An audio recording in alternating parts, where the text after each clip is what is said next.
जय माता दी। इस बार सोमवती अमावस्या कब पड़ रहा है आप लोग जानेंगे इस वीडियो के माध्यम से। और आप लोग जानेंगे सोमवती अमावस्या का कथा कौन सा है, और सोमवती अमावस्या की कथा सुनकर के आप लोग सोमवती अमावस्या का पूरा लाभ प्राप्त कर सकते हैं और अपने पितरों का आशीर्वाद पा सकते हैं। साथ ही साथ जो घर में पितृ दोष है उससे भी मुक्ति पा सकते हैं।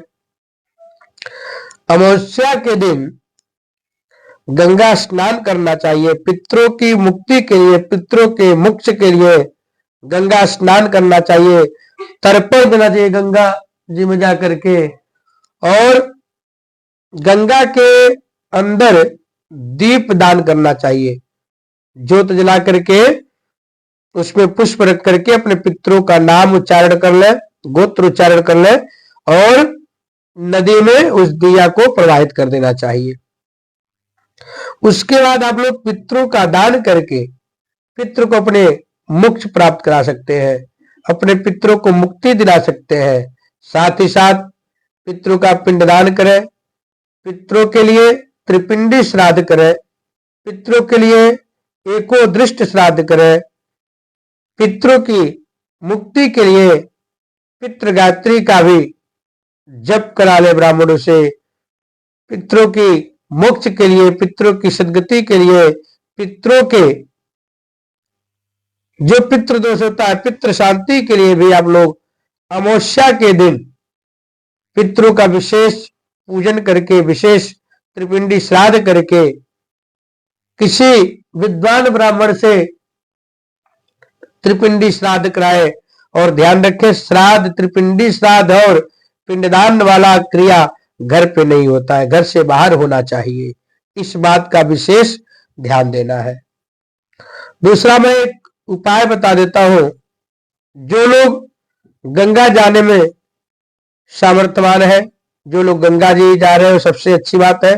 जो लोग गंगा जी नहीं जा पा रहे हैं वो लोग घर में ही नहाने वाले पानी में गंगा जल डाल लें और उसमें थोड़ा सा काला तिल मिला करके स्नान कर लें। उससे आपको गंगा स्नान का कुछ फल प्राप्त हो जाएगा। वैसे तो गंगा जैया करके ही स्नान करें, गंगा में स्नान करें तो बहुत अच्छा होता है, आपको भी काफी सारा लाभ मिलता है और आपके परिवार को भी आपके स्नान करने से लाभ होगा। साथ ही साथ आपके पितरों को तो लाभ होना ही होना है। अमावस्या के दिन आप लोग खीर का भोग लगा सकते हैं, पीपल के नीचे खीर चढ़ा दें, फिर उसको लोगों में बांट दें, उसको वितरण कर देना चाहिए। पितरों के मोक्ष के लिए कुछ गरीब व्यक्ति है तो उनको आटा दान कर दे, चावल दान कर दे, चीनी दान कर दे, खाने का वस्तु दान कर दे, कुछ कपड़ा दान कर दे। उससे भी पितृ प्रसन्न हो जाते हैं और अपने वंश के लोगों को आशीर्वाद देते हैं और भगवान से भी प्रार्थना करते हैं हमारा वंश इसी तरह से फले और फूले, आगे की तरफ बढ़े।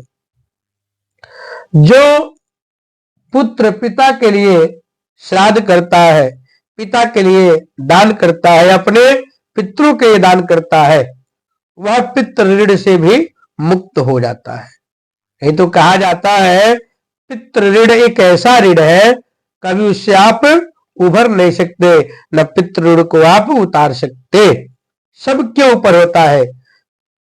माँ और बाप का इतना परोपकार होता है सभी के जीवन में, छोटे बच्चे से लेकर के पालने तक का, इतना बड़ा बनाने तक का माँ बाप का बहुत ज्यादा परोपकार होता है।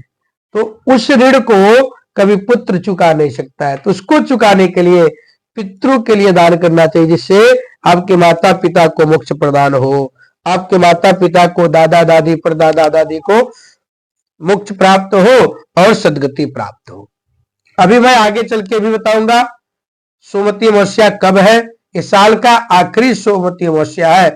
उसके पहले आप लोग कथा सुन लें, साथ ही साथ हमारे चैनल को भी सब्सक्राइब करें, लाइक और शेयर करते रहें। बोलिए शंकर भगवान की जय। देखिए, सोमवती अमावस्या क्यों कहा जाता है? सोमवती अमावस्या इसलिए कहा जाता है कभी भी सोमवार के दिन अगर अमावस्या पड़ेगा तो उसको बोलेंगे सोमवती अमावस्या।